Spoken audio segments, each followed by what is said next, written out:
Good evening, Gail. Good evening, Jim. How are you? I'm pretty good. And yourself? I'm good. I am good. Nice to have some light still as we're starting our meeting. Yes, well, that's going to increase quite a bit in the near Yep. future. Yep. Ooh, Steve's eating something good. What are you eating, Steve? Sorry, I was going to keep my camera off. Too late. We already saw it. A croissant from the New Salem General Store. Ooh, very Well, nice. there's a treat. They have really good sandwiches there. Yes. Yeah. Always a place we stop if we're going for a hike in the Quab, and Yeah. sometimes it's an excuse to go for the hike just to stop there.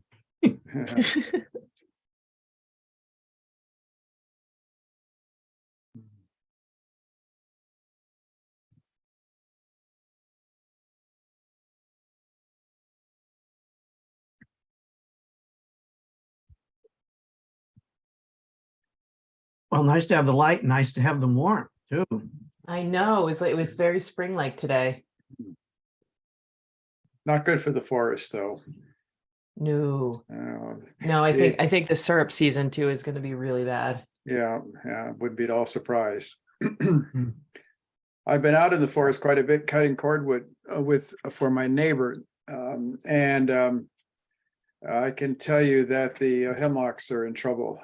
There's the woolly adelgid has made a ferocious return, Oh no. and it's going to be rough going. And this weather is perfect for them to thrive and multiply. So that, along with probably ticks and everything else, will make an outdoor experience a little bit more troubling than normal, I suppose. Yeah. Yeah. I think we're going to see ticks any day now. Yeah. Well, I haven't, I'm out in the woods most every day, and I haven't had any problems as of yet, but I expect trouble. Yeah. They're bad enough last year.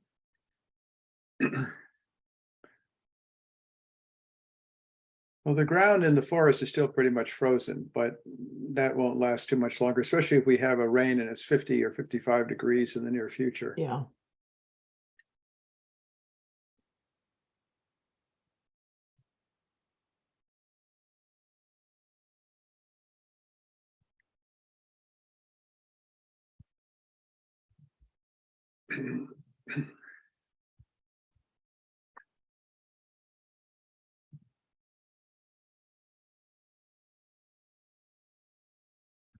And I guess we'll have to be careful in the hut too. There'd be ticks on those mice in the. Oh yeah. Yeah. Oh, that was so gross. That was so gross. Yeah. Oh, so gross. I couldn't believe what an infestation it was, once the side was taken off. They really, well, that's what they do, I mean, I've seen it around here in many number of times. But I went on a major campaign last year with mouse traps, and I don't know how many I caught, especially in the garden, but I also started putting them around the foundation of my house, and that's where I caught many voles and mice, and as a result, I haven't had any trouble this winter, except just one got in from the outside about a month or so ago, but was easy to trap, and that was that. But then there are the motor vehicles. I put them in the garage now extensively because and I know Graham's got traps all over his his Corolla, I think, as I recall. He was showing me those the other day. So, but yeah, I think it's going to be an off year for rodents, although the hut certainly doesn't seem to indicate that that's happening. I know it's such a weird place for them because there's no readily food sources anywhere near. Yeah. Right. Like it's an and that the rodents, there's no cover, they have to leave the hut and then to go get food, run across open field or open parking lot. That's That- true. that, you know, Well, that was there was I thought it was an odd choice for a nest of some sort, because it you know, it wasn't covered from above from hmm. predators. Mm. Well, they find pipes, open pipes like the one that was leading to the inside irresistible. They just love it so much. They just love it so much they just can't resist crawling up those pipes, and you know, just like they like crawling up into your air filter in your car and chewing and and building a nest. How Mhm. many times does that happen? And Yeah. there's just something very attractive about doing that if you're a mouse, that is.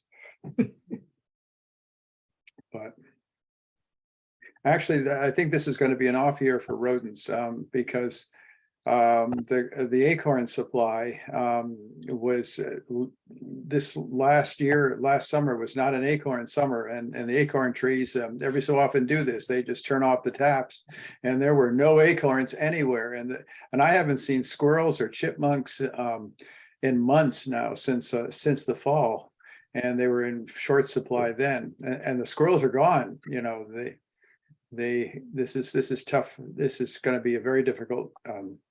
And Bob Groves was telling me that the birds are really in trouble too, because, or especially the predatory birds like the hawks, and because there just isn't enough fodder for them around to chase after. So Mm. Well, we were overrun with chipmunks last summer. yeah, well, I think that's gonna I think that's gonna be a big change. Good. I hope they had their run. It was just miserable. No, yeah, well, they love carrying ticks. You have to really Yeah. deal forcefully with chipmunks. Yeah. Fortunately, habit traps work particularly well without baiting, I have found, and you could just put them out where they love to run, and they just run right through them. It's just amazing. I just would catch them like one a day for Mm. a month on end. It was just one right after another. They're And what do you do with them? This is a rodent lament, is it? Yes. Rodents, yeah. yeah. But with chipmunks, well, I confess I'm not a good Buddhist when it comes to chipmunks and No. porcupines. I'm afraid. I tell you.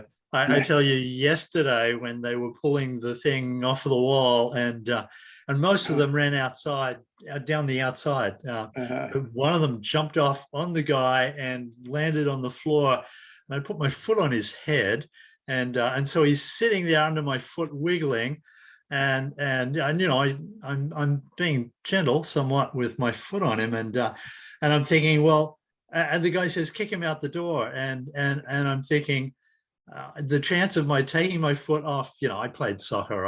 I missed so many shots. Kicking him out the door. I just saw him running into the fiber equipment and then turning it into a, never being able to pull him. So yeah, I put my running up your pant You put your leg. foot down? Did you put your I foot put down? my Graham? foot down, yes. And when you said good Buddhist, Jim, I felt like, okay, no, I got no points yesterday for that. So anyhow, yeah. but I did go today and checked by taking the very top. So on both of the units, there's these top elbow covers on the outside wall, and 4 screws. It's very easy to pop them off and look. And this time, when I popped off the one on the cover that on the back side of the thing that we fixed yesterday, this time the steel wall had not been pushed out and nothing had emerged. So I was very happy to see that that there's no more there currently there's no traffic in and out. So Wow.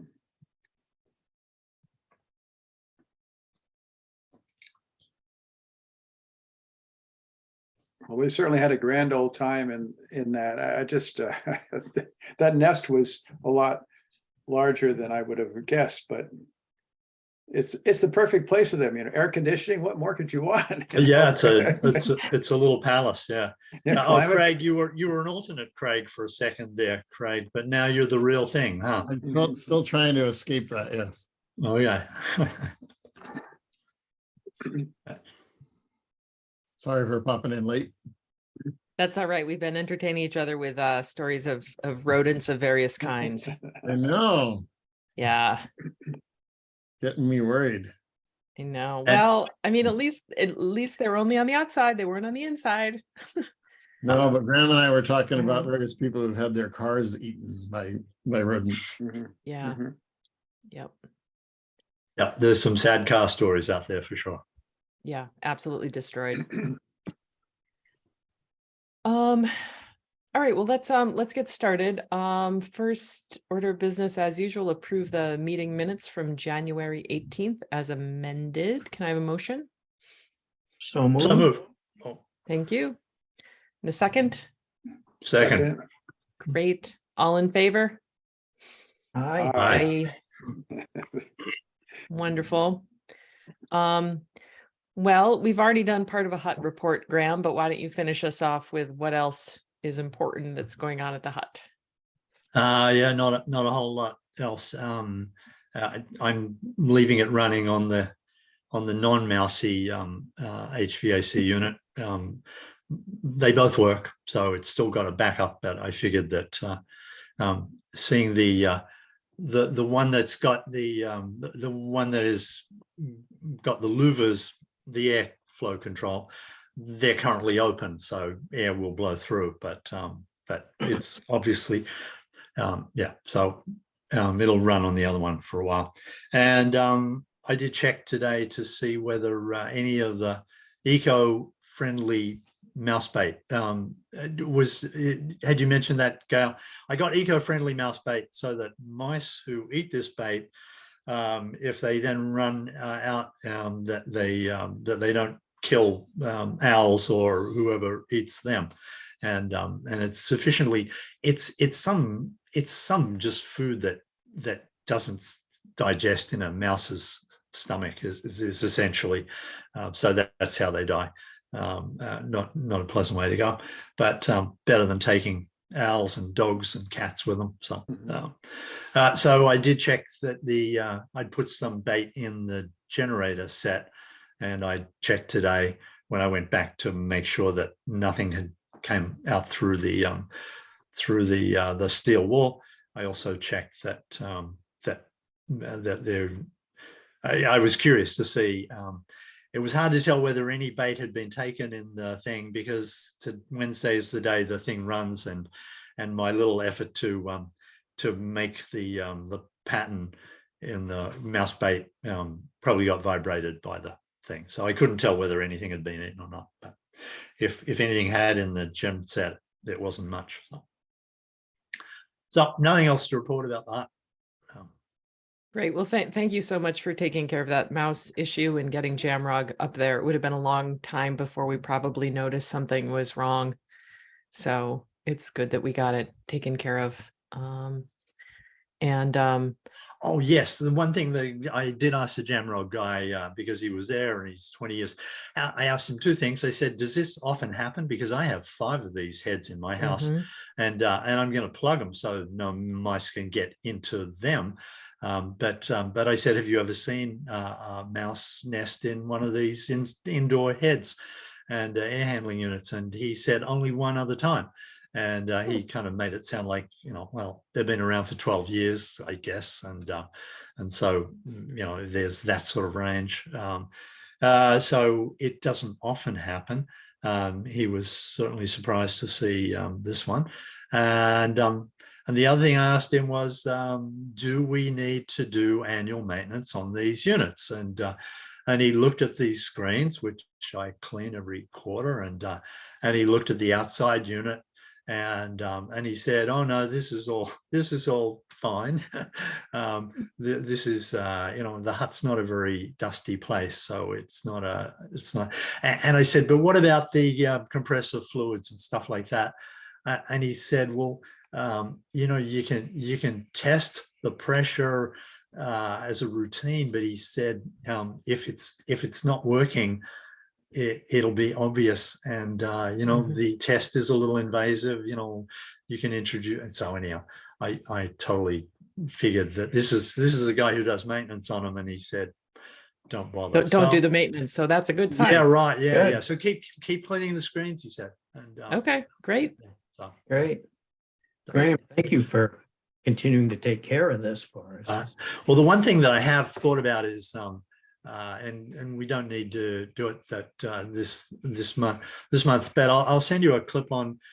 There's two possibilities. Craig's got a power monitoring thing that allows him to look at what the power running on different circuits in his house run. I have one in my house that does a similar thing. Yours actually, Craig, is a little more specific because it'll look at one circuit and tell you a lot about it. And the air handling units, the HVAC runs on two circuits, so it would be very easy to tell whether there was something amiss with them. What was your $300? What was the capital cost of your gear? You might not know, huh? You can buy the hardware for 150, but then you don't have to get an electrician, but it's probably a good idea to get an electrician to put him in. I had someone do it while he was doing other stuff on our panel, so. Yeah. Well, I've got a license, a New South Wales electrician's license. It's odd now, but I put the one in my house. I feel pretty confident that I've already had the It's cover. pretty straightforward. It is. So just Yeah. So liability, and- I don't know. so anyhow, I think that if you send me that link or you send it to everyone for what it is, Craig, I think that will be the way to look at, is this thing running efficiently? Because that's what I heard horror stories. What do you want to see though? I'm not sure. Okay.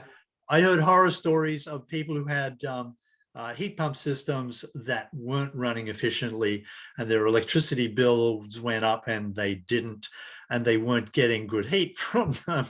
And if one was able to look at the power going in and the temperature, then you would immediately know if you had lost compressor fluid or anything, whatever. Yeah, if you had as long as you have a good baseline, then yes, you could see that it. Yeah, exactly right. Yeah. Although you'd have to correlate the usage with the outside temperature, because of course it's going to go up when the temperature drops and down when the temperature. Yeah, but you could do it seat of the pants, and I wouldn't be looking for 99% efficiency, but I'd want to be able to see, there's something wrong with the heat and the thing. Is it the HVAC unit? Is it the heat pump? And that would be an easy way to tell. And the other thing that would be good about it is I question whether it would be easy. Say that again, Craig. I said I think you could tell, but I question whether it would be easy. Again, you're not going to get an efficiency number. All you're going to do is you're going to get a number that doesn't mean much to you. Okay, then that's on a relative basis. I'll look at your thing. I know that it'd be fairly easy on mine, except it would be.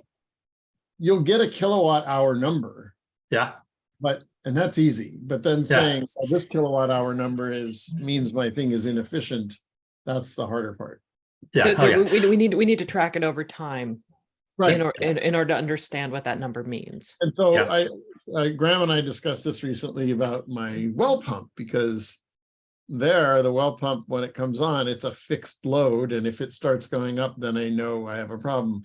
But for something like a heat pump, if the temperature drops to -10, then it's going to be working like crazy. And if the temperature goes up to 40, it's not going to. And so you have Craig, here's how I would do it, Craig, is on the first year, it would be a baseline, like you said, and you would see January, it takes this many kilowatt hours when you run the heat pump.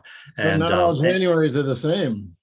Well, you see, no, they're not. But there's a report every month, every week about heating hours, they call them, and UMass reports, and they call it heating hours or something like that. But it's 3 days. Yeah. 3 days. Yeah. So there is an easy correlate, and we only want it. What fraction of our electric bill for the hut is air handling? I don't know, but it'd be interesting also just to know what is the total. Sure. That would be interesting. I don't disagree. I wondered if okay, that was part of this, that we we came up with that figure that we pay the town each year for the electricity for the hut, which of course is primarily, I would assume, for the electronics, but also the HVAC. And so the more data we have, seem like Right. Well, it's really only those two things, right? Electronics and HVAC. That's it. That's I mean the lights, but they're I Yeah. mean you could say it's electronic. Okay, so the proposal is that we buy two of these monitoring widgets. It's one. Yeah, it's one? one monitoring unit, and it's an online app. So I could look at. I'll show great. you the. Yeah. So Okay. one can look, and here's the other thing. We can tell from what do you call it, from the on cue thing, that the generator is running, and we can tell from the on cue thing that the hut is doesn't have utility power. But we can't tell whether there's current flowing in on the generator. This would allow you to sort of say, oh, the generator is providing power to the hut. That would be an interesting thing and a reassuring thing to know. And also, here's the other one, is we would be able to tell, and we don't really have a theoretical basis for knowing how much power the hut does draw, because that would also tell us how many days or hours we have in the emergency generator fuel supply. We know it in gallons, and we know how many kilowatt hours you can get out of a gallon of liquid propane, but we don't know what the load is on our hut. So that would be another interesting thing to know. If we monitor the whole thing, we would know how many kilowatt hours we were using, and then we could charge the town accordingly, or pay the town accordingly. There would be that as well, yeah. So not Right. So not I'm all for it. I guess once you find out which equipment that you want, if it's something that's orderable on Amazon, just send me the link to the thing that you want. I'll buy it. In fact, I'll have it shipped to you, Graham. For these things, I've just found it's easier if I buy them and then get reimbursed, because I'm already paying for like the Simply Safe monitoring. Because we still don't have a town card a year and a half later, and I give up. And that's just how it's going to happen. And I'll take the credit card points. It's fine. Yeah. It's like sometimes I pay the sales tax just because it's too much of a pain in the butt to. Right. So. So anyway, just send me the link, and I think that's a great idea. Okay. So Craig, I'll want the link from you to see just to see whether yours is the better thing to do. And Craig, your hand is up, or is that my? No, that's Hand is not up, but that's actually, my cursor. I do want to put it up.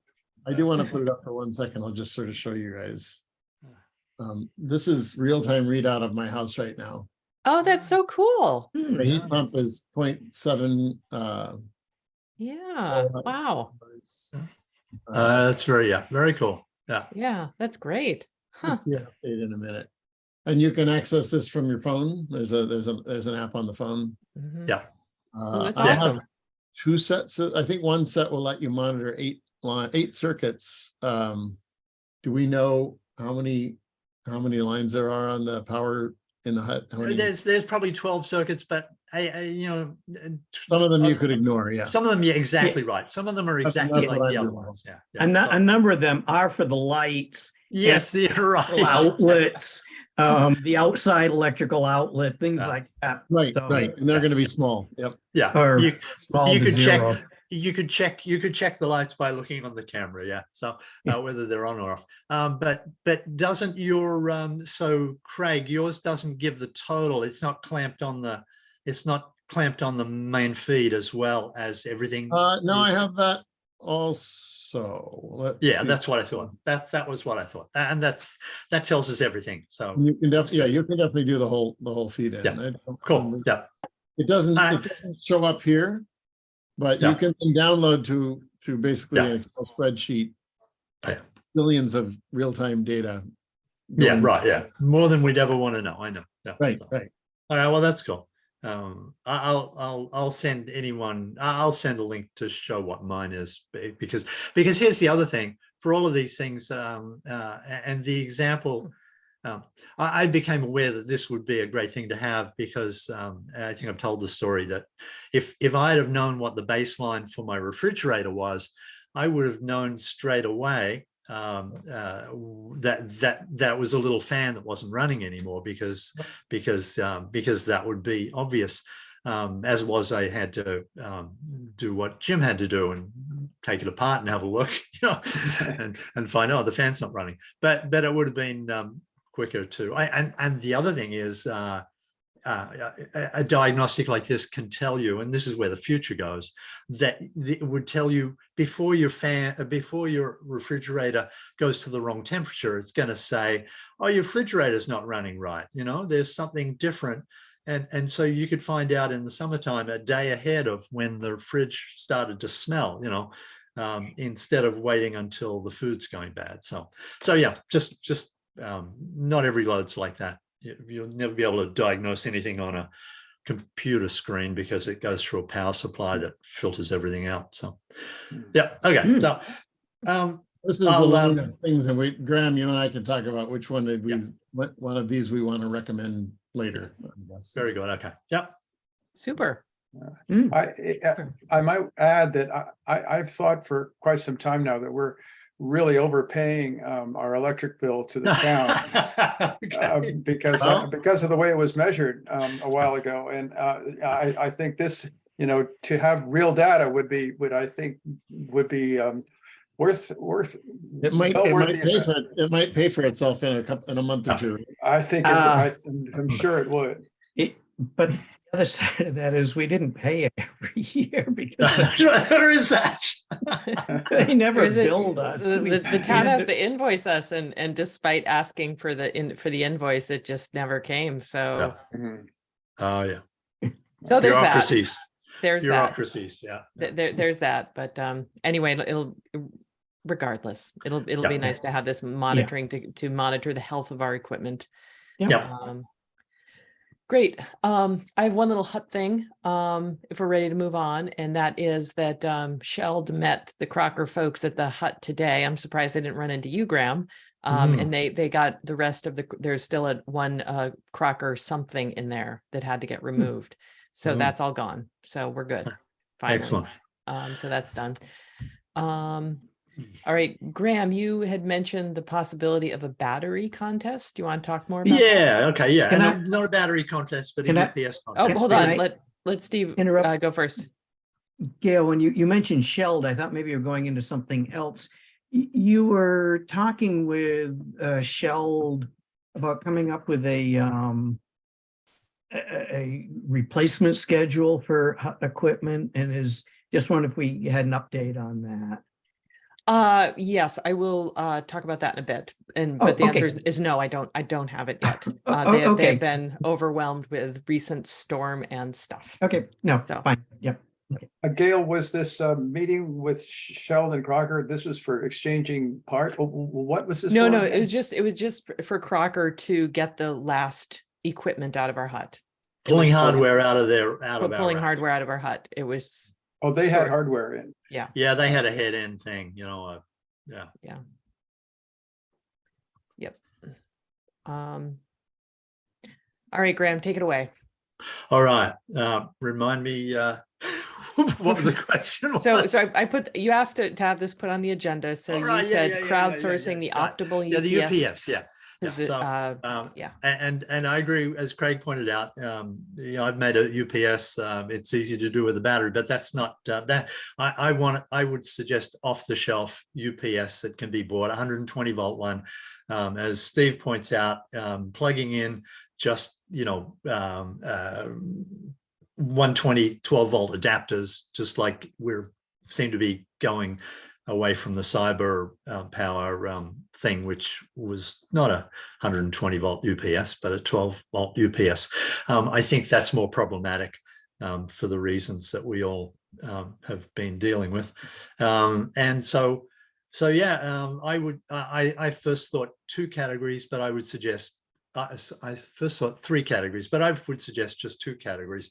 One is being able to hold a 20 watt load for 24 hours is the first category, and being able to hold a 20 watt load for 48 hours is the second category I would suggest. And as we all know, usually there are no UPSs rated 20 watts, but usually the sort that would be of interest is probably 200 watt or less. It could be 100 watt, but I haven't found any 100 watt UPSs. It's just a little too fiddly, I think, for anyone to bother. But it can't be a big UPS. It can't be like a 1200 watt or a 2000 watt thing, because there's too much inefficiency in all the wheels spinning of keeping that going. So it actually has to be a smaller output UPS, and something that is perfect for, typically they have like the example I pulled up, and you've seen them all yourself. It'll have two 120 volt outputs and maybe a USB port or 3, and hardly anything else. And if people have their Wi-Fi router and their ONT in the vicinity of each other, then it's great. You plug them both in. I don't know what percentage don't have that. Some people have their ONT in the basement and their router up in the house, and so those people need two routers, or two UPSs, or they need a long extension cord, which is not a problem if they can put it in. If you had a 48-hour, even if you had a 24-hour UPS that will hold 20 watts for that whole time, then the Wi-Fi and the router we have and the ONT we have right now, they pull about 11 watts, 10 watts, and so it really does. If it can do 20 watts for 24 hours, then it really can hold the Wi-Fi and the ONT up for a 24-hour period. And if you're going to be out, if you had a 24-hour certainty and you were looking at what looked like my two days of outage, then a smart person might unplug them unplug the load. You can't unplug the UPS. You've got to unplug the load. A UPS just wants to keep feeding the load, so you'd have to pull the little round barrel connector out of the ONT and out of the router to stop the UPS wasting its energy during the nighttime. If you wanted to ration the thing when you didn't have to have it running. If you thought you were going to be out of power for a few days and you only had a certainty of 24 hours of usage. But anyhow, that's a different problem. 24 hours and 48 hours. I looked into this a bunch a while back, and UPSs aren't really made for what you're asking them to do. They're made for short term with, and then you buy whatever load you want. Everything I read said you really can't get something that'll do a 20 watt load for a day or 2 or 3. I don't know, maybe Jim, do you have any insights on this? Yeah, well, I would agree there. The question is, how efficient are the electronics that upgrade 12 volts to 120 AC? Right, and Graham mentioned they don't do very well, and they all have lead acid batteries, which of course only seem to last 3 years or so, give or take. So did anyone look at the one that I clipped the other day? That seemed to be close to what. And I don't even remember exactly what it is, but it's in the email. That seemed close to winning the prize that I'm proposing on I don't think it did 24 hours on 20 watts, but it was. It might be nice to find one that had lithium ion batteries in it, because I think this one did. This one was the lead acid. Yeah. Because there are a lot of those. There are a lot of the. In fact, I was seeing. I was just sort of going around eBay in one place. A lot of $50 ones that have lithium ion batteries and have Ethernet ports in them and God knows what else. But I'd have to really look into that pretty carefully before I recommended any of them. But totally and there agree. are also those devices that you can buy. That for jump starting cars, and they're just lightweight small devices, and they'll start a car, and kind of amazing. And so they'll kick out 12 volts at I don't know how many amperes for at least a short period of time, and those might be useful to experiment with as well. But we're getting into kind of a rarefied territory here. Again, my reading said those are really good at giving out a large current for a short time. They're not giving out a small current for a long time. Yeah, it's just the opposite of what we need. Plus, the search terms that I used were Wi-Fi router, long-term UPS. So that was one of the things that got me to, because you're right, Craig, there aren't many UPSs that do what we want, but they do seem to be out there, and you only need a few choices. In the end, I went with a much more expensive solution. I got a backup generator. So yeah. And that's really, with the storms coming down the road, most people will be figuring on, well, not most people. A lot of people will go to generators, but some not. Some people will figure wood stove, use a bucket of water on the toilet, and just keep the Wi-Fi going. So, and those people would get by with this. So. Yeah. So I'm not against running some sort of contest about this, and the challenge I see with it is that we can't adjudicate that contest. Be the judges. We can't be the output of it.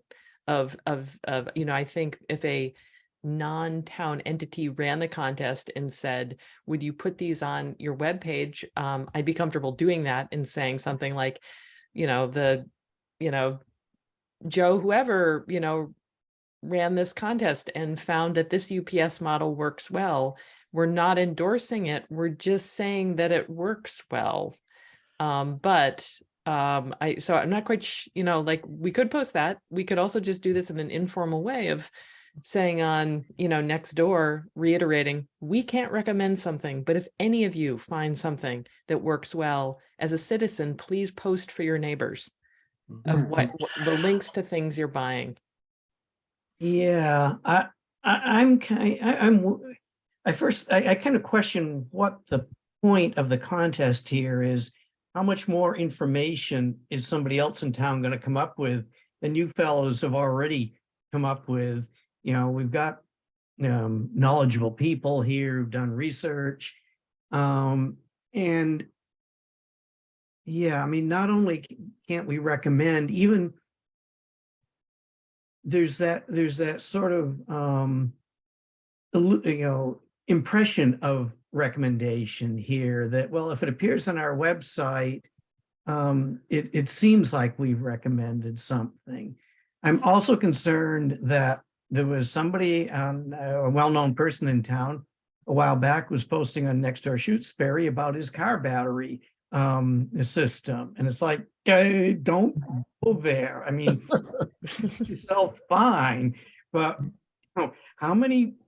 And we could all work with the car battery, know what we're doing, but I can just imagine the person that gets the car battery say, well, gee, it doesn't fit on this shelf well. I'll just turn it aside so can get at the terminals on it. And as the sulfuric acid is running. We don't want anybody touching a car battery. Yeah. Plus, coupled with the fact that it's has lead and sulfuric acid, which is not sealed, and that it emits hydrogen gas when it's deeply discharged. So, yeah. But if we put something out on as a contest, well, somebody may suggest this, and then we have to be jumping in and say, well, no, we recommend you don't do that.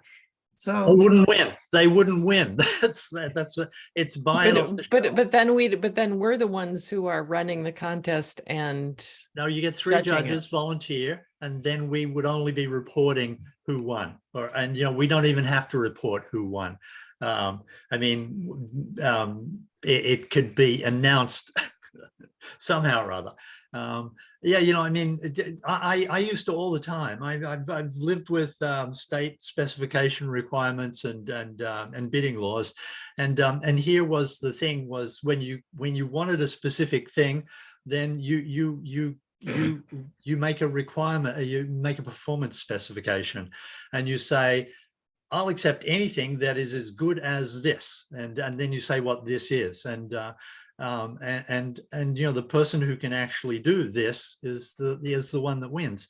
We can say that any if one has a particular model thing, you would say get something like this, and because people won't want to go to the extra work of finding out something that's exactly like this, they'll get this. But it's a performance thing. If it wins a contest, then that's a basis. You're allowed to. I think you're allowed to do something like that. But what's the All right. like- So if we were to go forward with this, what would be the next action step to get it going? How do you envision it happening? Well, the useful thing about it also is that it's to stimulate people to think about the fact that they do need UPS stuff, and that there are things out there that could work for them quite well, because it's hard to find them though, and that's the thing. And the other useful thing is that if we just sort of say on Nextdoor Shutesbury, anyone can recommend something, then we'll get stuff like what happened with the car battery person. I mean, or we'll get people recommending the thing that they think. So many reviews you see on the internet are, I've just bought this thing and it's really good, and it's been running all day and it's great, and you don't find out whether they don't go back in a year's time and tell you whether it's still great. So there are a lot of people who will say this thing's really good because I just bought it and I like it, but that's not a performance. That the judges, and they wouldn't be us, the judges would require whatever is the contestants. The proposals have to be performance. Yep. So what would be the first step to get this going? Steve, what do you want to say? Well, who are these judges going to be? Who have we got in town that is We find 3 people. Then what? We find 3 people. Weren't going to be more knowledgeable than this group right here. Well, I think we want to get us out of it. That's why. Exactly. But I'm questioning that we're going to find 3 people who are more qualified than this group we've got assembled right here, who need to recuse themselves. And what are these units they're going to find that you folks haven't already researched? Can I compete right now? What you got? So I have 2 pretty hefty backups downstairs. I don't remember which is running which right now, but one of them is running the router and maybe a switch, I'm not sure. And they actually will tell you how much time you have given the load you're using right now. And you can see that for both of these, it's like 2 hours, which is pretty good, but it's not 24. No. These are you lose, Craig. Sorry, you lose. And these, when I bought them, I got them on sale. They were maybe $120. So if $120 guy can't do more than 2 hours, I think the odds that anybody's going to find something that runs 24 hours is really small. I think I've already found them. Sorry. And how do you run the contest? Well, that's Gail's question. Right. Yeah. Right. So I guess what I'm asking is like, well, I still don't quite understand, like, walk me through this of what's the first step to get this contest going? Is it sending a townwide email asking for 3 people to be judges on this contest, hand picking certain people, and then I think that's the first step. Yes. What is asking 3 people? finding three finding three engineering sort of nerdy, and it's not nothing, but I think we could probably find three people like that in our town. We've got so many professors. Like Craig, some of your buddies. I don't know. Hey, like me, they're smart enough to know what they don't know. I know. Yeah. But Yeah, I'm concerned that we're going to end up with the people who just want to say, hey, this is what to do, and I know how to do this. We don't have any qualifications here. it's a pretty simple calculation for My point, Graham, is it's not a simple calculation. You Yeah. can't just take the number of amp hours and divide. It doesn't work that Yeah. way. It does not, no. But there is some. Okay, I believe it was an effort to crowdsource. I'm sure that there are. Oh yeah, I'll do more research. I'll keep digging for. Yeah, so Graham, I think that out, if you can find a model of a UPS that fits the criteria and win the contest, we'll just say internally, what we could do is find a somebody else, who would be willing to post that online. We could recommend it to someone like Paul Lyons. I think that might be because the end result we want here, right? The end result, we don't actually care about the contest. So what we want is to be able to say, here's a great model that'll fit all the needs, and then get that out to the people. Right. That's what we want. So why don't we work on that direct endpoint of here's what works, and then we'll somehow figure out to recommend that in some informal way, so that it's not coming from us, because we can't do it legally. Yeah. Okay. And it might be less work to do that. You're right. Yeah. I'm trying to get people to volunteer and spend their time on this. Yeah. I think it's going to be just a lot of work and Yeah. logistics. Graham, can I share one more screen? This is from the unit that I have, the 1500 volt amp. Yeah. This is from their website. And No. you see that the line here is not linear. So number of hours runtime, or minutes runtime rather. Yeah. Of course, it's very short if you're up at high, but as you go this way, even if you're down at 20 watts or less, you're looking at 3 hours. Looking at anything close to 8. And Craig, I think they probably haven't shown what it goes to on lower than that, because it's kind of, it doesn't, it no longer keeps going up steeply, because it's got this overhead. Exactly. That's exactly right. That is it's got a lot of wheels turning here because it's a 1200, is it a 1200 volt amp system? So yeah. Now there's absolutely a gazillion UPSs that are unsuited to what we want, because of the very thing you said, that it's hard to find a UPS that'll hold up for 24 hours. And but okay, so and all right, not linear. Yeah, no, well, yeah, I know, but but if it's only a 200 watt thing, then it's a different curve, and you'll end up being so. Okay. So I'd throw that out there. Yeah. Okay, I'll go off and do some more hunting on that. All right, sounds great. Thank you. Yeah. All right. All right, moving into our maintenance and service report. So it's been quite a job to put together all the invoices and everything for the recent storm. The grand total as of this morning is $17,648. Yeah, also. The majority of that is labor. In fact, $17,000 of labor for regular and overtime. How much again? 17,000. Oh, but that's So, yeah. So most of that is labor, both regular and overtime. Sheld was here, for basically that whole week, multiple trucks, and then the repairs have gone on and on after the storm, because people didn't call it in right away because it wasn't broken. They didn't get around to calling. That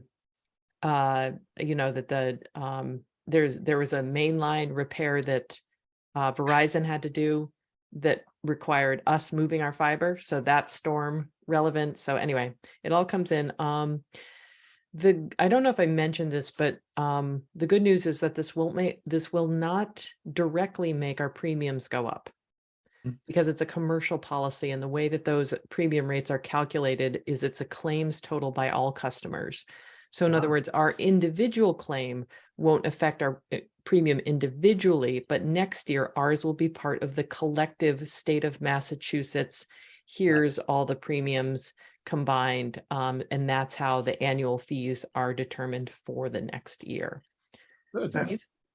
Cool. Well, at a last meeting, it seemed like this was not, there was a concern that this would not be, our insurance would not cover this because it wasn't a named storm, but you were going to look into being able to get insurance coverage for it. So maybe we have a little more information here. Oh, yeah, sorry yes, I may not have followed up with that. So I talked to our insurance agent, and he said, yes, we can cover this, even if it's not named. And so submit all the things. He said it was severe enough, and the electricity outages were severe enough that he sees no problem. Also, that the amount is relatively low. He said if this was, if you were, 80,000 claim, you might have trouble. Another important thing that I learned about this, or like insurance claims, is that they need to be documented very, very carefully. That if this happens again, I want to tell this to all of you. One of the first things we have to do is call the insurance company and say, there's a huge storm. It looks like we're going to be submitting a claim. You need to get somebody up here right away. They send an agent in the middle of the storm who starts taking photos and documenting. Also, it's something that we should do on our end. But I talked it over with Sheldon. They said, I don't think we can do it. Like, have all of our field agents who are scrambling around and working in hard conditions be taking out their smartphones and taking photos of every single repair. So anyway, if we do get another big storm, some things that could happen is we as a team could go out and just take pictures of stuff. Yeah. We could we can ask Shell to do, kind of just do their best. And the most important thing is getting in touch with the insurance agency right away, because then the onus is on them. This is happening. Go refute our claim. So anyway, just an important thing to know. I do have a handful of photos that I am submitting, but again, the agent said that this should be okay. So you're currently at about 17,000 total. That this is the total, and I have I actually have to submit this week, so we're kind of we're stopping. Okay, it's 17,648.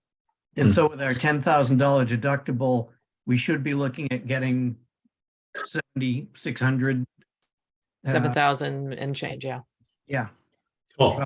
Great. Oh. Yeah. Yep. So yeah, so looking into that, Gail, that's really, really good.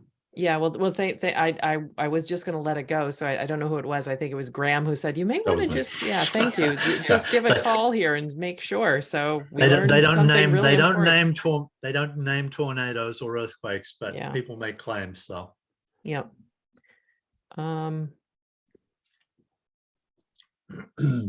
So yeah, so that's our maintenance. All right, so financial report. I've been slowly, with the help of Steve, understanding some of our financial reports, and I do have a profit and loss spreadsheet set up. Steve, I realize it still needs a little bit of work, but at least I was so proud that my number matched Gail's number. I couldn't believe that it actually matched down to the penny. It was a big triumph. I spent hours trying to figure it out, and I got it. So anyway, Good. Yeah. So our MLP fees to date is about 250,000, and we have about 312,000 left in our annual budget. So we're in very good financial shape. What were those figures again, Gail, if you don't? Sure. MLP fees to date, about 250,000. And 312,000 left in our annual budget.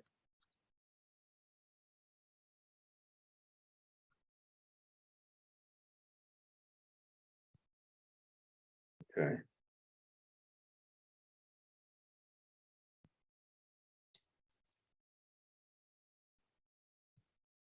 All right, next let's talk about safety gear and routers. So I sent around that email with some information about getting some safety vests with our logo on it. And I found that company that has no minimums and a selection of things. This is not taxpayer money. It was all a gift. So we can use it how we want. What do you think of the plan that we all get the safety vest and then $100 to spend on any other item from that page? Did you all have a chance to look at it and see if there's something you want? Something that looks good? Yep. Yeah? Yeah. Okay. All right. In that case, we'll just move forward and I will just send around more information about next steps.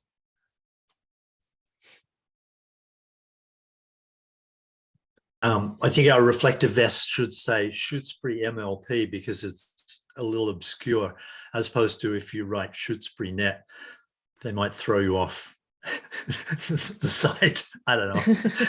Shutesbury MLP sounds like it might be a utility, and that's what we would be. Yeah, if you're trying to nose your way into past the police line somewhere, then Get those Yeah. pictures of the yeah, the exactly right. Yes. damage. Those critical pictures, absolutely true. Yeah. Yeah, I don't, I need to talk to that company. I don't know, since they're an embroidery company and not screen printing, so it's a higher quality. I don't know if they can only do like small breast logos on the green vests, or if they could do like big back. Do you all have a preference on that? If they can only do embroider, should I use a different company so that they can be like bigger on the back? Does it matter, or does any vest convey official person? Any preference? I was only thinking about the reflective vests for traffic stuff, not Yeah. the hoodies or anything. Yeah. Okay, well, I'll if people don't care, and any vest, whether it's a small or large logo will do, then I will just see what options are available and choose something. I will be reaching out to you about the your vest size, if they're not unisex. All the other stuff will be, choose your own size, customized. Okay. Routers. So a couple of weird things about the routers. We talked about them about last meeting, about upgrading, doing a townwide upgrade. Would we choose to do it on a rolling basis or within a couple of months? So we do need to buy these routers directly from Calix, not Sheld. Sheld is not a distributor of them. So I talked to Peter Johnson at Calix. And the nice thing though is that they said they would extend the same pricing that Sheld gets to us, even though we're small volume. So it is $146.30 for the U6 and $102.90 for the U4. When we spoke about this last month, I had done out the math of like, here's what we think the equipment's going to cost. Here's what installation is going to cost. I made a mistake in my math by an entire decimal point. In our favor, I hope. It was in our favor. It was like, wow. I was, after a meeting, I was reviewing the numbers and I was like, this seems outrageous. And so I checked my math, and indeed I made a mistake. So here's the good news. So doing the math again correctly and checking it 3 times. So you take that $146.30, which is the cost of a U6, times 770 households, is about $113,000. Okay. Now installation, I talked to Sheld. They said, no, the techs can't do more than 3 an hour. You are being overly optimistic. The most you can do is 3 an hour? 3 installations per hour. That's what some of the which is pretty fast. Yeah. yeah, it's wishful. They're 'cause you like, gotta go from house to Yeah. house. If it's No. next door. Yeah. nope. So anyway, that they said 2 per hour is reasonable. So it's $90 per hour for a tech with a van. So basically you can just say, okay, $50 per install for every router. So it makes the math real easy. The router's 100. Yeah, 200 even. 200 even. So so just 200 times 770 is 154,000. Much better number than the astronomical number we came up with last time. We have 158,000 in our depreciation fund currently. So technically we could do this now, do a full upgrade. There's some other things that we need to consider though. And one of them is that there's ongoing operations expenses with these routers, right? They're not just a one and done. They're going to add to our bottom line of operations because we're going to be paying $1.50 for support cloud software per subscriber per month, plus at least 88 cents per month for the Command Command IQ. Command IQ. Yeah. Yeah. So this is the app for the customer that has like the parental controls and setting up the guest network and everything. Unlike the Linksys app that we use now, it's not a freebie. It's not just included. That it's a more robust app that Calyx maintains and upgrades. So they charge for it. So that's another $2.38 per subscriber per month forever, at least. And we should account for some inflation with that. I will need to talk to Calyx about like how long is the contract for, and they'll probably give a 3 to 5 year on the support cloud fixed pricing, and then what the Command IQ app is going to be. The other thing that we're waiting on, Steve brought it up in the beginning of the meeting, is the discussion about what equipment we may need to replace soon in the hut. We need to take that into account, because if we blow all our depreciation funds on upgrading the routers and we have, we need to upgrade our cards or something in the hut, we need to account for that. I don't have that list. We're still waiting on Holyoke Gas and Electric for that. So some other questions I've been thinking of is, we should think about talking to Sheld about how many truck rolls would have been prevented if we had this cloud software. Calyx is always talking about this. They talked about this with us 4 years ago when we were discussing it, and said, well, you're going to save so much on the maintenance costs. Meh, not true, actually. I mean, the number of times that we rolled a truck for a router problem, it's not something that's in our policy. Yes, we did it sometimes for special cases, but it's, it's not really part of our maintenance costs, because we just offer support. I think it will be a better end user experience, where haven't we done it when people have had problems with their routers and they've been complaining? I mean, I know 2 places, I just by chance, just friends, and they've both had their routers replaced, and I know that must have been on our dime. So I'm not saying it hasn't happened. I'm saying that it's not. It'll continue to happen, I think, is what. So the truck roll save is just as Craig knows from his that it's just got one name for for the 5 gig and the 2.4 gig.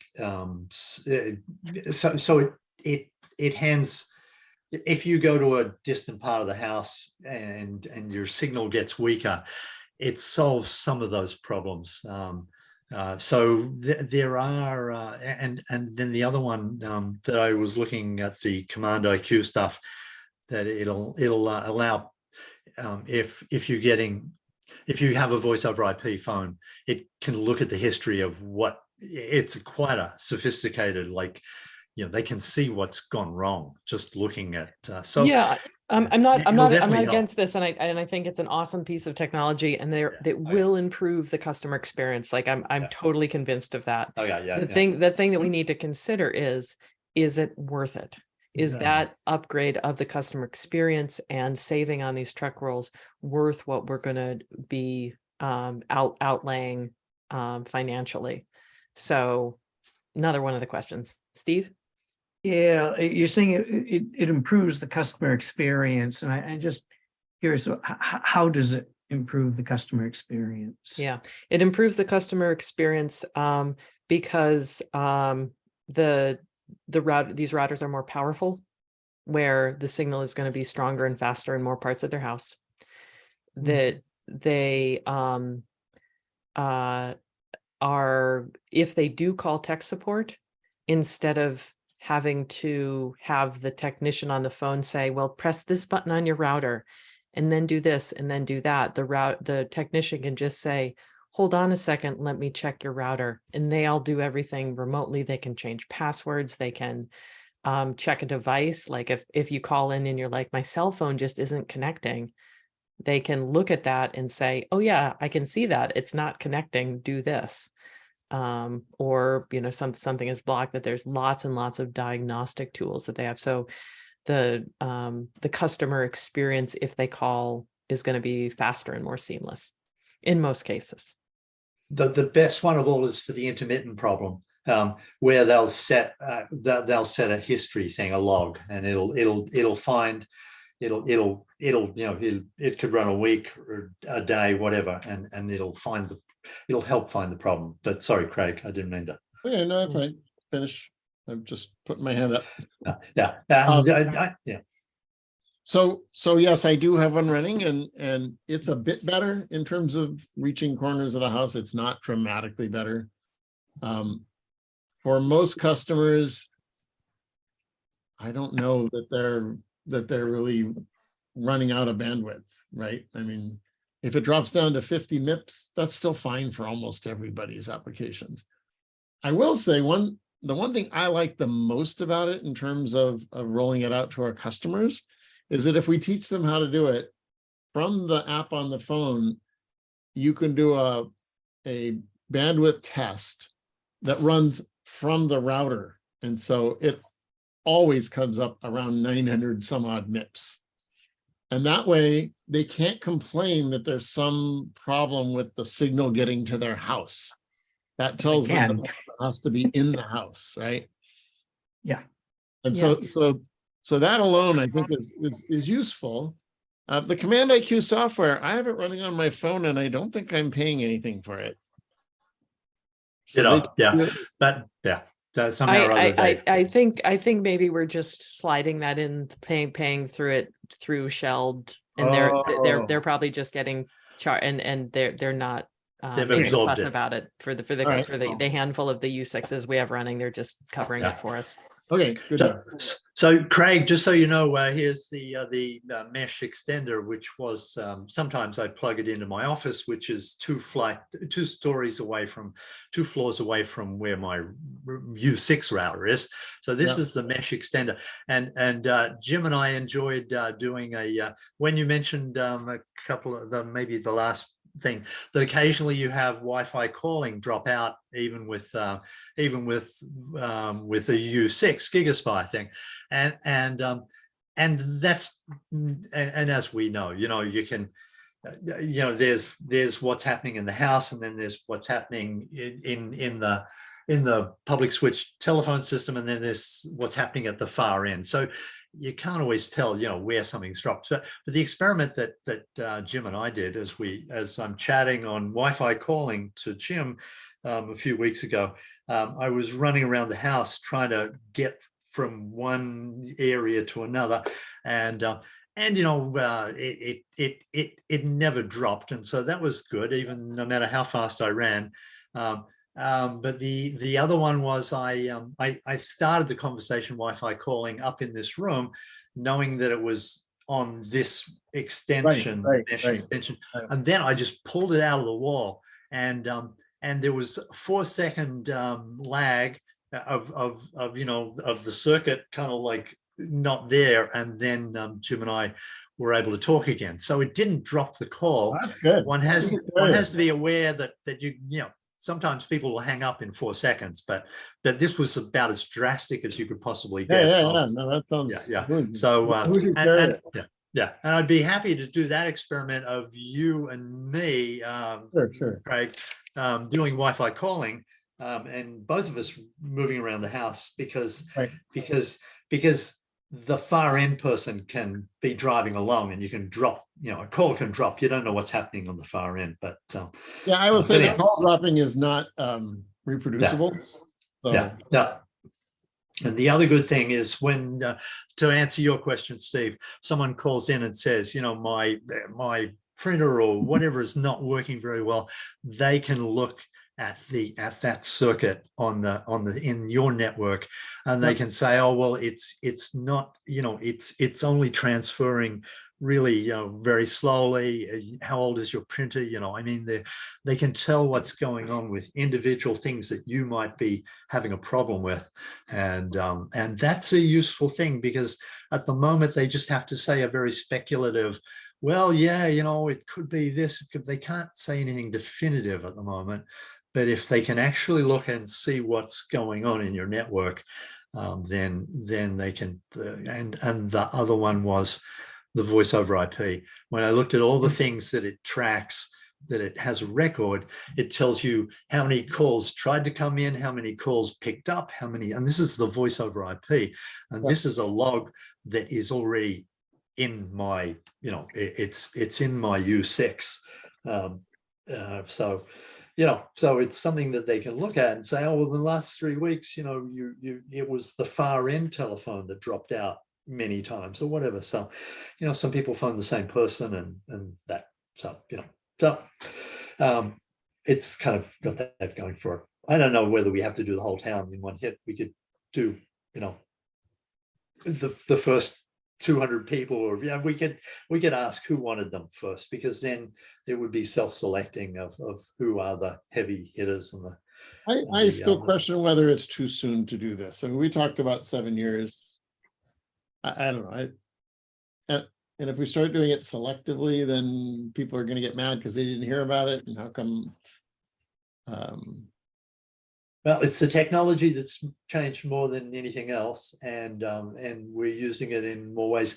On the other thing that the U6, the Wi-Fi 6 does better than Wi-Fi 5, and our Linksys is Wi-Fi 5, is that for certainly places where are more congested, such as duplexes for the few we have, and down at the lake, where channel interference can happen and does happen, the Wi-Fi 6 protocol will move away from congested, busy channels, and it has a lot more channels to move around. So two things on that. Number one is, how many of our customers have Wi-Fi 6 devices? Oh, well, they don't. And second of all, when they talk about Wi-Fi 6 being able to handle a lot of traffic, they're talking about sports stadiums and really crowded apartments in New York. They're not talking about the lake. The lake is not that crowded. Nowhere in Shutesbury is very crowded. But you can have interference, even with just the next door person. I'm not convinced. It'll move away from it if there is. If you're unlucky. But when you read about Wi-Fi 6, they talk about how it can handle hundreds of connections at once. Oh, yeah. You're way more than we're nowhere close to that anywhere. Yeah. But that isn't to say that you can't be on a channel that's jammed, that is conflicted with a nearby neighbor. I think it's very rare that anybody's in a conflicting channel. I don't think that's very likely.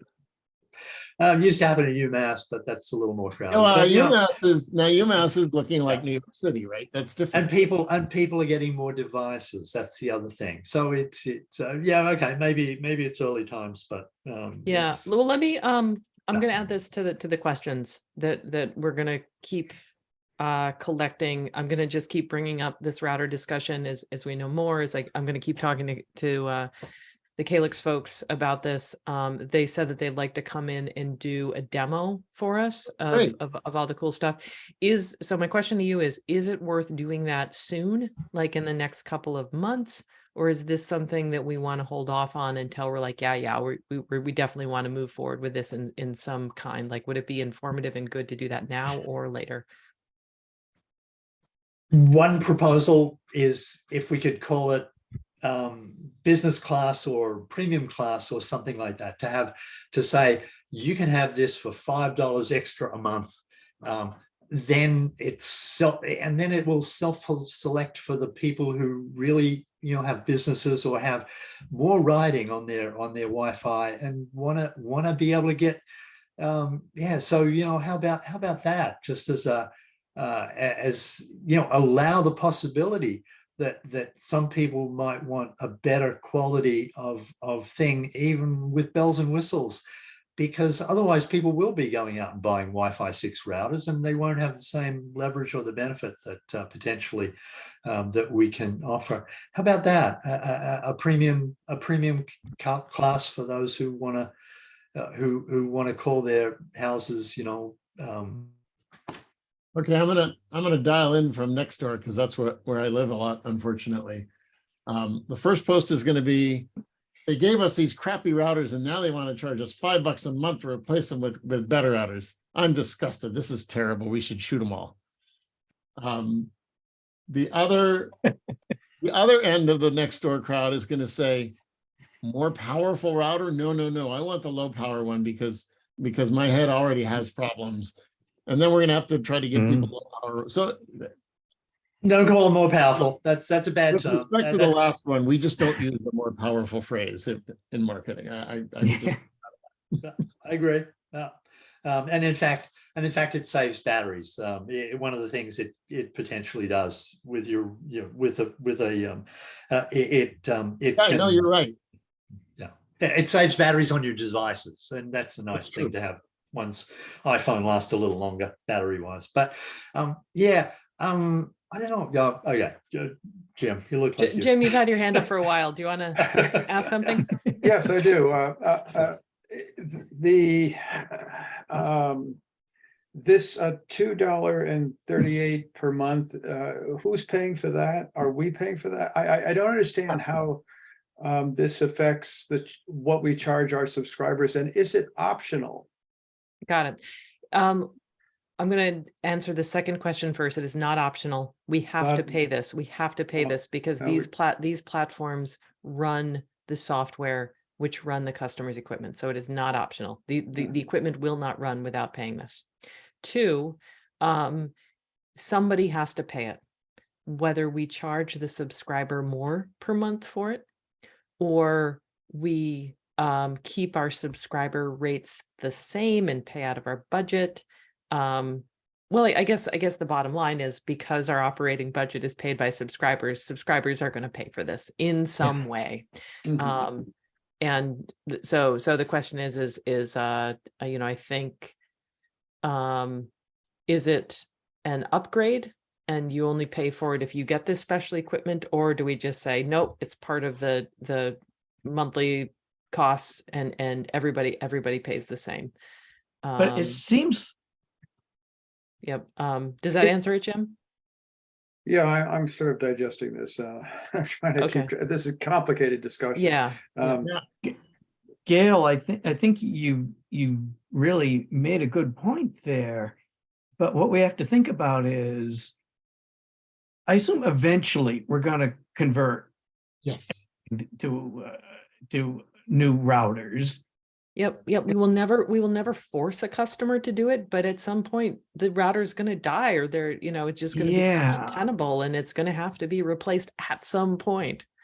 And so if right now we start in with these 2 tiers of the business class or whatever you want to call it, that gets the routers with the software that costs us more, so they pay a higher price, but eventually every customer gets one of these. Well, then what happens to that 2-tiered pricing? It seems like we're going to Yep, be, good point. yeah, we're going to have to, it seems like, well, eventually we eliminate that. So, Probably we would. yeah. Yeah. No, at that point, we would change the premium customers up to Wi-Fi 7 or, whatever's available at the time. There you go. Yeah, That's that's true. true. Because there already is there already is something that most of us couldn't use, and that's Wi-Fi 6 enhanced or something.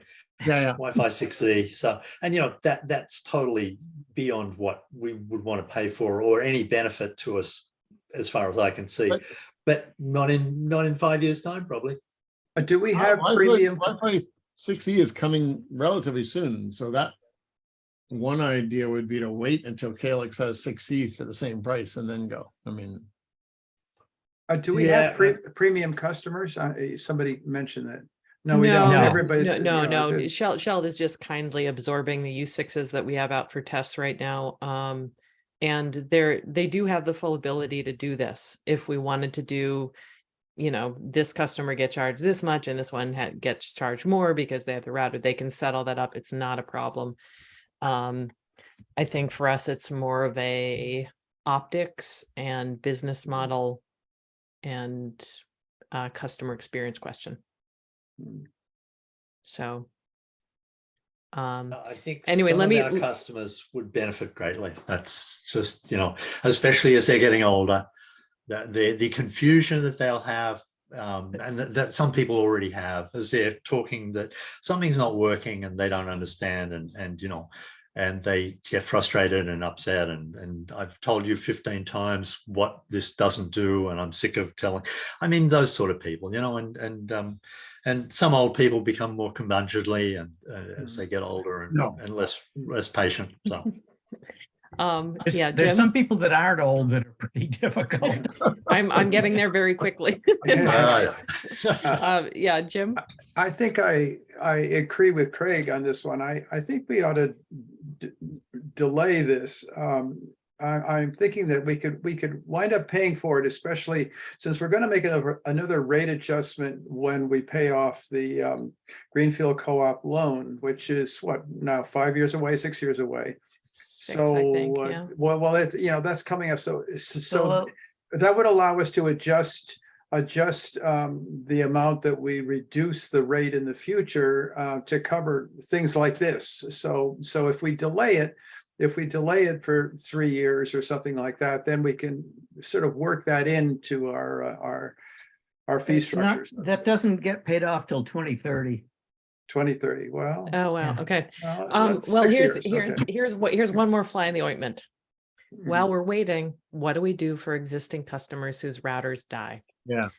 Right. We're Like replaced- we're already running into this problem. I just, back in December had to put in another order for the old Linksys routers.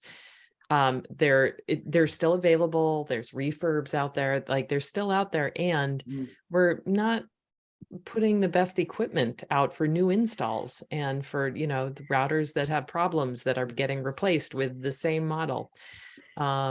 So, another thing to think about is do we want to start doing this on a limited basis for new installs and routers that die, unless the customer says they actually don't want this model and want an old Linksys. Do we want to start rolling these out, knowing that at some point we will, right? We will be rolling these out to all customers. Doesn't have to be answered right now, just another point to think about. Yeah. Let's not buy any more Wi-Fi Linksys.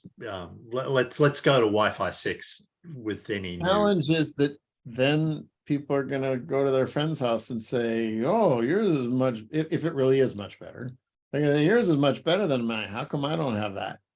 They won't notice. I don't think. I don't think people. But I you don't told think me how people much talk about better their routers. it is. They only Either it's a notice lot if they're better not. or it's not. They only notice if they're not working, Craig. They don't notice it's like potholes in roads. You know, you don't complain about, you don't notice the smooth roads. It's But you're potholes you notice. talking out of both sides of your mouth, Graham. Yeah. Well, I don't think people are gonna. I don't think people go to other people's houses and say, "Oh wow, the Wi-Fi is so good here." In any case, I think that having Calyx come talk to us at some point is a good thing, and we can ask them a lot of these. We can ask them some questions. I think obviously they're going to want to sell us a product, but Yes, they're very, my interactions thus far have all been very salesy. And so we just need to be prepared for that. Yeah, I remember that the last time with them. Yeah, it's just like I have to all right, I'm gonna complain for a second. That really bothers me.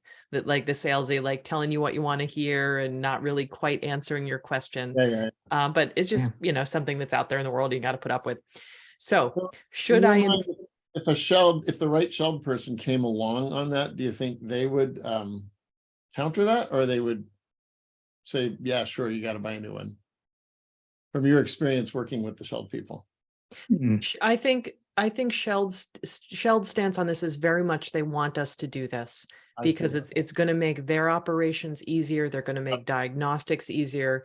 It's going to be standardization across their operations so that their techs are familiar. The integrity phone support is familiar with it, and that everything integrates into their customer management service. So they're not being pushy about this, but they're when I've asked them of like, what would you do? And they're like, well, we want you to do this because it's going to help our operations. I appreciate their transparency. Steve? What is Leverett doing? Sorry. I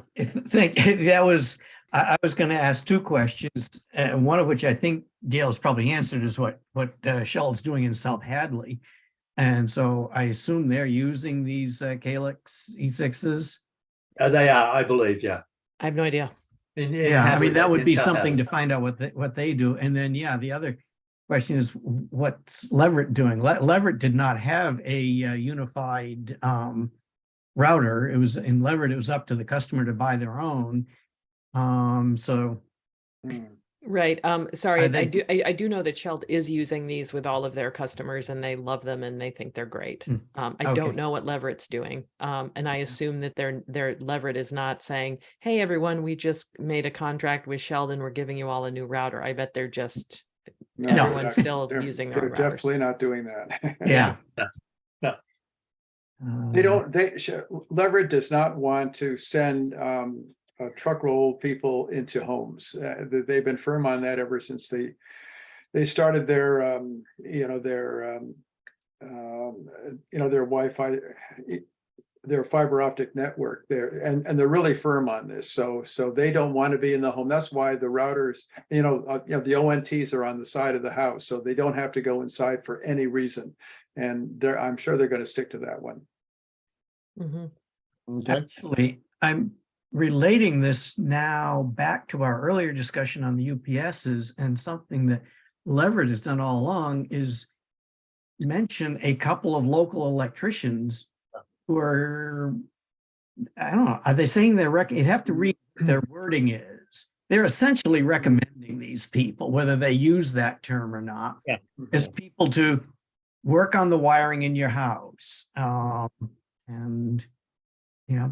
Steve, remember that, and this is another curious thing about Leverett, is that UPS is built into their ONTs, so no one has to worry about really purchasing. Yes, their ONTs on the side of their house. There's a battery pack that comes with it, a lead acid battery pack, which seem to be lasting a lot longer than the cyber power ones that we have been offering. But maybe that explains why those ONTs are so big. No, actually, it's a separate physical unit, and those units are sometimes or often inside and not outside. There's a power cable that runs from the battery pack and power supply, which plugs in somewhere inside the house. And then there's a power line, a 12 volt or whatever it is line that runs from that to the ONT outside. That's the standard leverage setup. And those batteries that they have been using must be about, I think they're gel cells. And so it's a higher quality battery.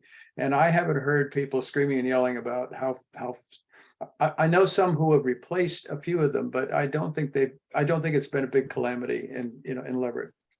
So to be clear, those only power the ONT. What? I'm sorry, Craig. What? Those backups only power the ONT, correct? Only the ONT, nothing else. So Yeah, so for their most routers, customers- yeah, everything else customers is up to the probably- customer. Yeah, Most customers right. probably lose their router first and they would never know when the ONT dies. right. Yeah, that's True, probably yeah. true.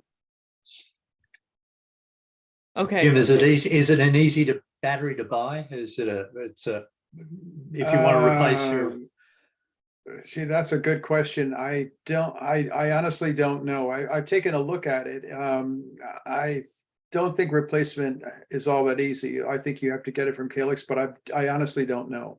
yeah. Okay. If it's Calyx equipment, they're pretty proprietary about all their Yeah, stuff from what yeah, we've seen. So I'm guessing yeah. they do. Yeah. Yeah. Yep. So how about this? I'm gonna keep this on our agenda. Next meeting, we're gonna work and put together a list of router questions, and then why don't I invite the Calyx reps to our April meeting to do the presentation, so we can invite them, and then in advance of that, say, here's all of our questions we'd like to have answered. Sound good? Sounds good. Okay, Yep. great. All right. I almost I forgot to do this during our financial part, and that is we need to vote on the budget, because I need to send this to FinCom because we're going to be meeting with them next month. So I'm going to put our fiscal year 2024 budget on the screen so that we can take one last look at it. If there's any other questions, and if we're ready to vote, move forward. Sound good? Mhm.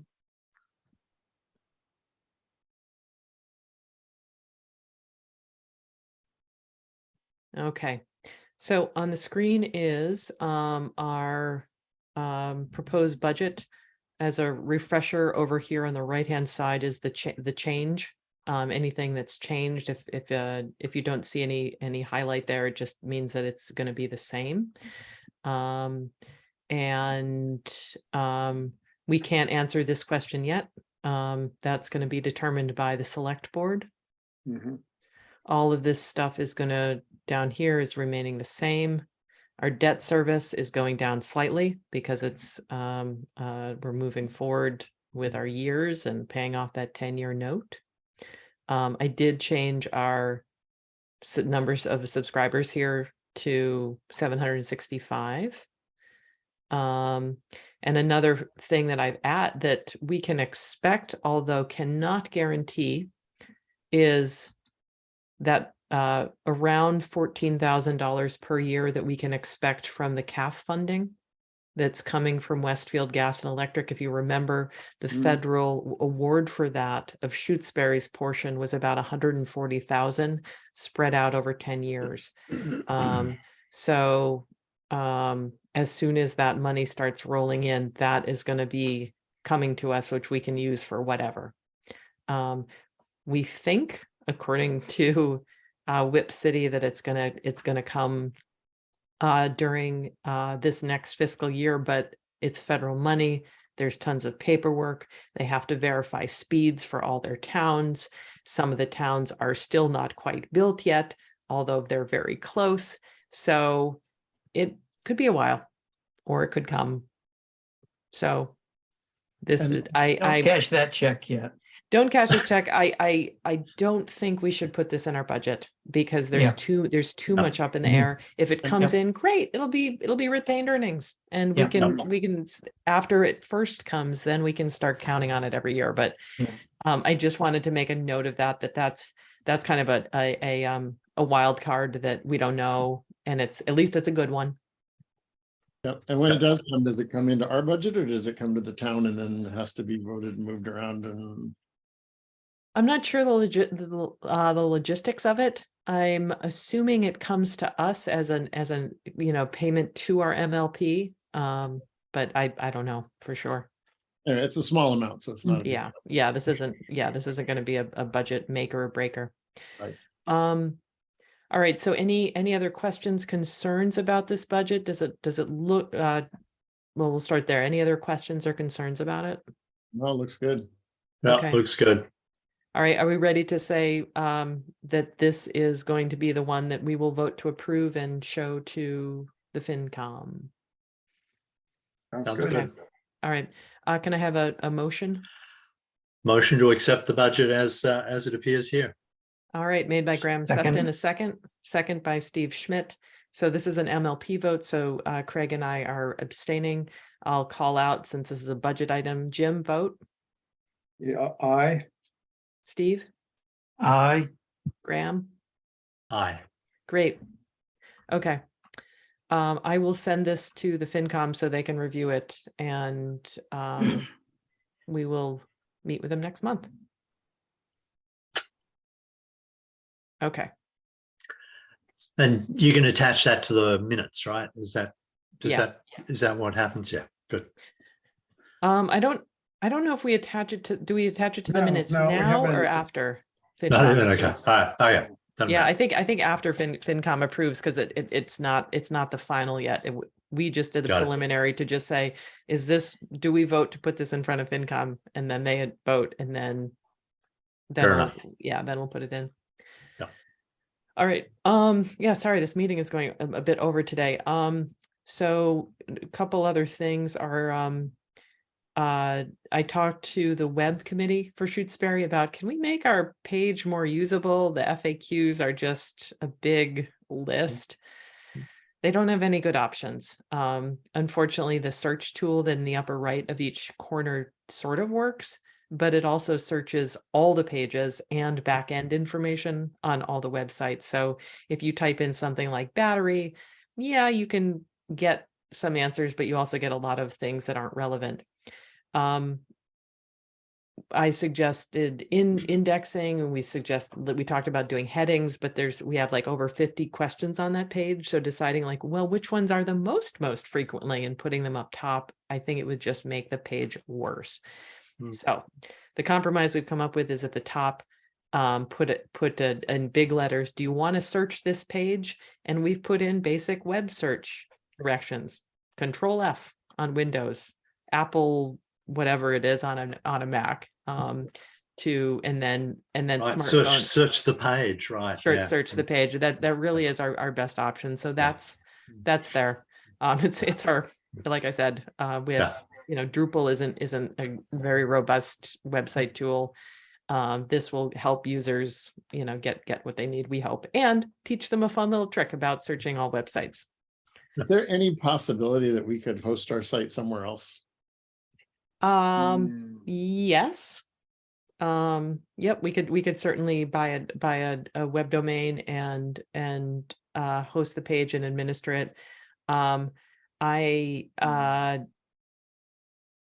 I'm not wild about that idea because of the just extra work that it entails, that it's all like, it's hosted, it's paid for, it's taken care of by the town. Yeah. I realize that there's a lot of website software now that makes, making websites and everything super easy, but it's still something we have to do. Yeah. And disassociates it from the town. But we could, for example, so I've been using WordPress a lot and not sophisticated, but I like it. It's super easy to go in and change things. If we were to do something like that, and we spent a couple $1,000s hiring a WordPress aficionado to build our site for us, and maybe it's more than a couple thousand, I don't know. That's something to think about is all. Yeah, I wouldn't be against it. And I think that's another thing we could consider is ask the web team, like if we made a WordPress site, could you host it? Yep. Right. That's Right. like- Like, yeah. Because they carry the library link, don't they? I mean, the library is a separate website. Hmm. Oh, is it? Yeah. I'll ask if we Yeah. made a WordPress site, could you host it? And I'm sure that I could struggle through WordPress and get it, but I would be all for hiring somebody to just say, here's all our content, organize it, take it, make it pretty. Yeah. Yep. I know people Yeah. at UMass that might want to freelance. Yeah. And then once it's done well, making edits is probably easier than right now. Yeah. Oh, Right. it's pretty painful now. It's Right, exactly. it's not That's fun. why I'm bringing this up. That's why I'm bringing this Yeah. up. Yeah. All right. Yeah. That's a great idea. Let me ask. Maybe this could be an internship job for. Ooh, internship. Mhm. And a high school student. The guy Yeah. the guy who mows my lawn, he probably can do it. You could probably do it in his sleep.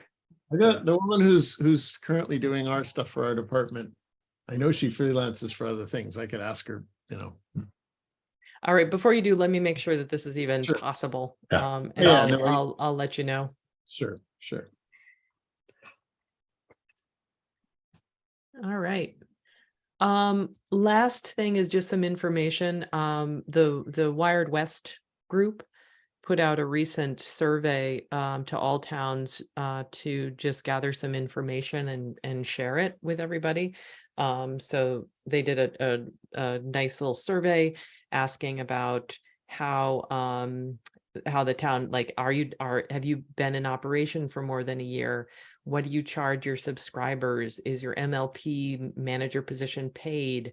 Is your MLP board elected, or are they same as the select board? So the result just came out yesterday.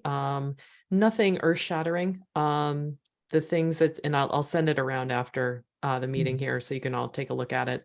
The things that were interesting to me was that we have the lowest rates by a full $10 Wow. out of all the nobody. The closest one is charging like $69.95 and then $88 for the bundle. So we're definitely the lowest. We also have the highest take rate, which goes hand in hand. Yep. Yeah.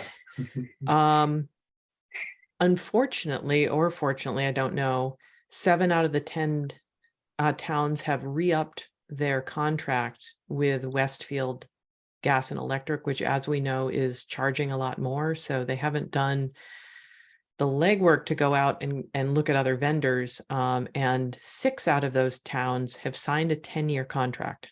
Holy Wow. mackerel. Whoa. This was the thing that just took me. I'm like, why did you do that? Wow. I'm surprised it's legal.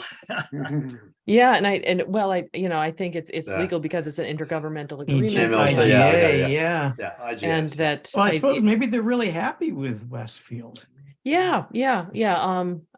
There's some comments that are not Westfield positive in the rest of the in the survey, but overall they're doing fine. It's all working. So did they lock in a price for that 10-year contract, or is there? I can't imagine signing a contract without a locked-in price. Oh, they must have. So that's yeah. Inflation really goes crazy. They may win, but otherwise They could. Yep. Yeah. That it would have to get really bad for them to have to be charging subscribers or like us, so $10 month per, $10 more per month. And the other thing that stood out is that there's one town, Chesterfield, that has an MLP manager and assistant MLP manager both paid. wow. Yeah. But it's like what is it? It's I think 16,000 total. Like one of them gets 10, and we do have the highest ML paid position in Shutesbury. So that's another thing that you'll see there. And also I think that our attention to what happens with our MLP though has really made a difference of how we operate and the decisions that we made, and the thought of and doing the work of going out and looking at other vendors and doing those negotiations has made a big difference. So anyway, it's interesting. I'll send it around. It's not Cool. just Chesterfield, but Chesterfield's population is like 60% that of us. Oh, is it? Oh, man, okay. 1,200 people from what? Lord. Huh. Yeah. Huh. And a lower sign up rate, no doubt. Yeah. And then, right, and then they're hiring 2 people. That's crazy. Yeah. So Uh, anyway, I'm Bill? going to be vying for an assistant. I need someone to bring me coffee. That was my Yeah, point that's to bring right. this up. That, Of course. Where are the assistants? yeah. Yeah. All right, so that's all I have on my list. Anybody have anything else, Steve? Couple things. Gail, a few months back, you mentioned Sheld's uncollected bills situation. Any update on how that's going? Yes. Oh. The end of January, we got that down to less than 8 people or so. And Okay. they did shut some people off, and they called within 3 days and said, please turn me back on. And they said, we will job. pay your bill. Yeah. So yeah, that's all reconciled.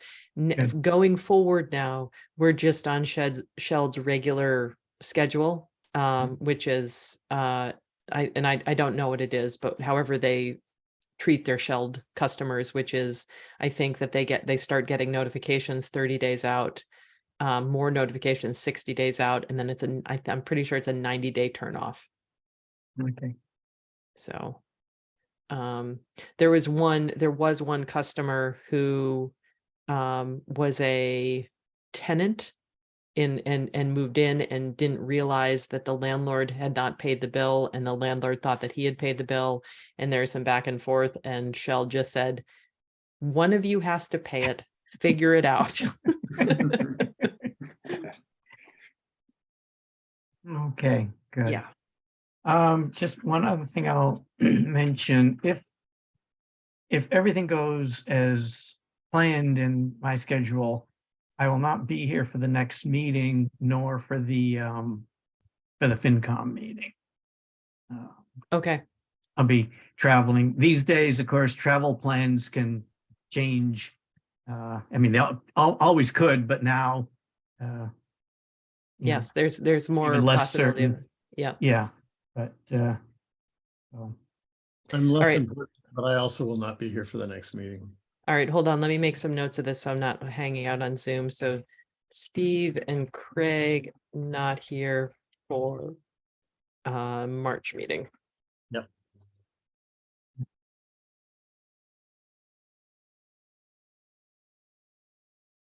And so the